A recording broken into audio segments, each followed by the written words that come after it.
Ever wondered what happens when a motor suddenly demands more power than it should? That's where variable frequency drive, or VFD, overload capacity comes into play. It is a crucial feature for protecting both your motor and your investment. VFD overload capacity acts as a built-in safety buffer. When your motor load spikes above its rated value, the VFD can handle temporary surges.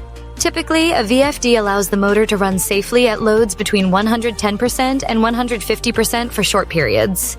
For example, most VFDs permit this higher load for up to 60 seconds every 10 minutes, giving your system time to recover from brief overloads. If the overload condition lasts too long, the VFD steps in to protect your equipment.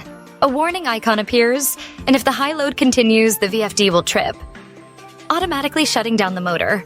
This prevents overheating and potential burnout, ensuring your motor's longevity and reliability. Smart protection and smooth control are the hallmarks of a quality VFD. Need help choosing the right VFD for your application? Contact United Control Engineers for expert guidance.